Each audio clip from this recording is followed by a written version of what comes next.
Malcolm X is the number one person that always comes to mind of who I model myself after, because he is a person of high virtue, of high principle, high sacrifice, and just real. Just real. You know realness when you see it. But a lot of men have flaws. I mean, we are men. We're mortals. We're sinners.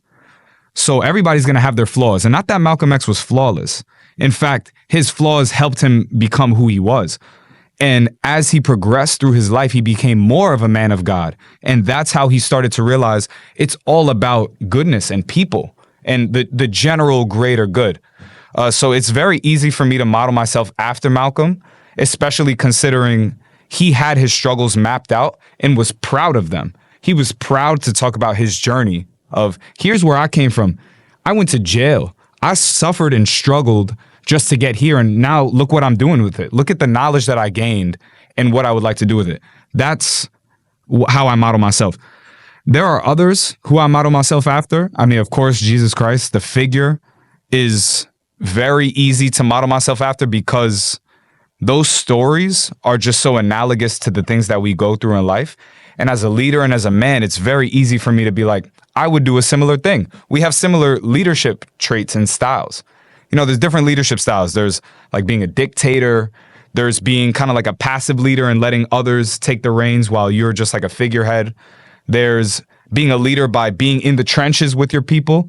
And then there's the style of Jesus Christ, which is like, he can kind of do whatever leadership style is necessary. You look at all the different stories, it's like, man, this guy, he just morphs himself to do whatever is necessary. But it's always for the greater good, for the glory of God. And it's for the people, most importantly, on the brink of society, on the down low, the bottom of the barrel, I like to call it. Those are the people who need that help the most. And so that's what I personally model myself after, is those two.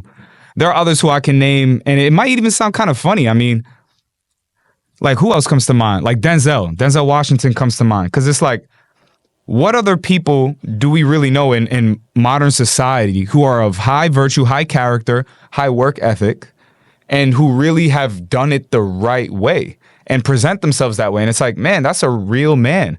That's a black man who really does it in every way that I would like to do it. And, you know, not that I envy him or that I want to be exactly like that. I would like to be my own version with those characteristics and those traits.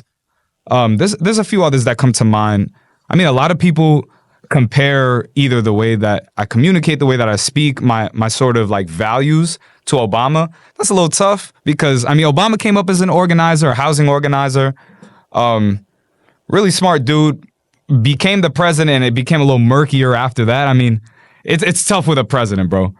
But as a man, I do look after these types of people who have a deep knowledge base and high character and do good with that. People who are good men at the end of the day, and that does not mean they're weak. That does not mean like they're nice guys.